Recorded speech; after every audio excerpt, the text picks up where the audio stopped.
শেষ 2 সপ্তাহ ধরে মেঘালয়ের চেরাপুঞ্জিতে অনেক অফবিট ঝর্ণা ঘোরার অভিজ্ঞতা তোমাদের সাথে শেয়ার করেছি।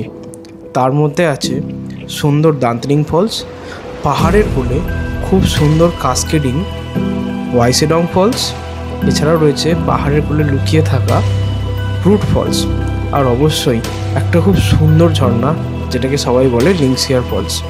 সেরকমই আর একটা খুব সুন্দর ঝর্ণা হলো এই মসওয়া ফলস। এর গল্পই বলবো আজকে, চলো তাহলে শুরু করি। আর এই ফলসটা যেহেতু অফবিট, এখানে আসার রাস্তাটাও কিন্তু অফবিট। এখানে আসার জন্য চেরাপুঞ্জি থেকে বেরিয়ে প্রথমে কিছুটা ভালো রাস্তা পাওয়া যাবে, আর তারপর বাঁদিকে বেঁকিয়ে পড়বে এরকম একটা খারাপ রাস্তা। এই খারাপ রাস্তায় ঘুরতে এসে এরকম মোট 7টা ফলস দেখতে পাওয়া যায়। গোটা একটা দিন লাগে। তো সেটা কীভাবে প্ল্যান করবে, কী কী জিনিস মাথায় রাখবে, সেটা নিয়ে আমরা একটা ব্লগ বানিয়েছি। সেটা যদি দেখতে চাও তাহলে আই বাটন লিঙ্কে যে ভিডিওটা আসছে সেটা ক্লিক করে দেখতে পারো। চলো আমরা ফিরে আসি মসওয়া ফলসে। এখানেও টিকিট প্রাইস পার হেড 50 টাকা। আমরা 50 টাকা দিয়ে টিকিট কেটে এবার আমরা এগোবো। চলো।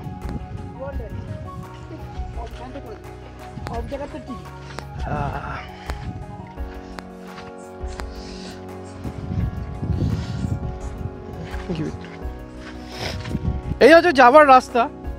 খুব একটা কঠিন বা সমস্যাজনক রাস্তা কিছুই নয়। আর এখানে মেঘলা ওয়েদারে একটা মিস্টিক এনভায়রনমেন্ট কীরকম তৈরি হচ্ছে খালি দেখো।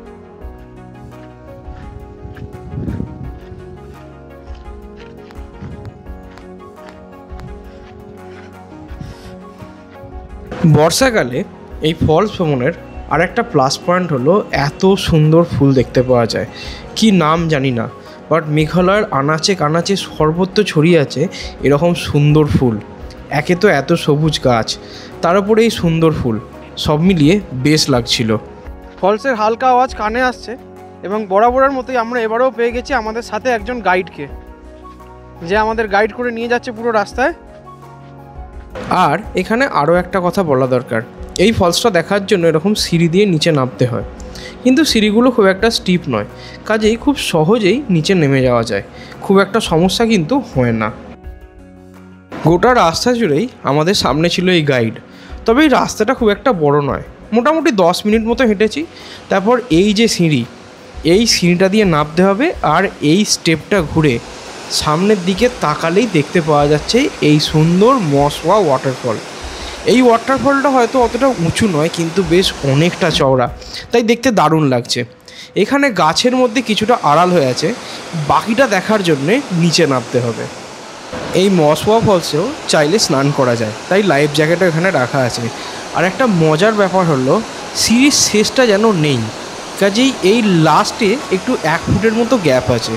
সেটা লাফিয়ে নেমেই এই চোখে দেখা যাচ্ছে মসওয়া ফলস। চলো এবার নিজের চোখে ভালো করে দেখে নাও মেঘালয়ের এই সুন্দর অপরূপা ফলসকে।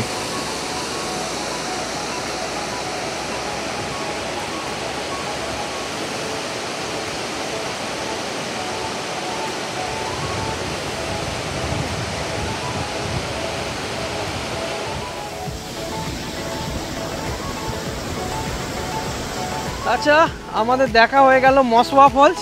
কেমন লাগলো বলুন, আপনি বলুন। অপূর্ব অপূর্ব অপূর্ব সৌন্দর্য। কিছুটা আমাদের ওই ঝাড়খণ্ডের রাঁচির ওই ফলসটার মতো লাগছে না? ওই অন্য ধরনের। হ্যাঁ, খুব সুন্দর, মানে কম্পেয়ার করা যায় না। না, দশম নয়, জোনার মতো, কিছুটা জোনার মতো।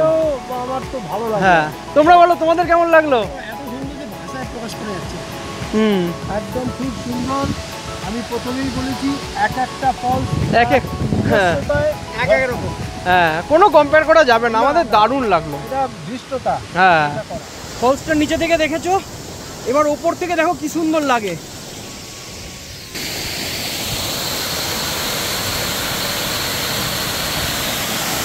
কি মনে হচ্ছে না কিছুটা ইন্ডিয়ান নায়াগ্রার একখানা ছোট ভার্সন?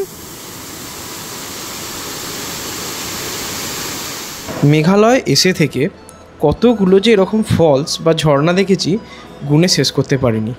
তারপরেও যেন এই ঝর্ণাটা দেখে কি সুন্দর লাগলো। তোমাদের কেমন লাগলো কমেন্ট করে অবশ্যই জানিও। ভালো লাগলে আমাদের চ্যানেলটা সাবস্ক্রাইব করতে ভুলো না, তাহলে আমরা আরও উৎসাহ পাবো এরকম আরও অনেক সুন্দর সুন্দর ভিডিও বানানোর।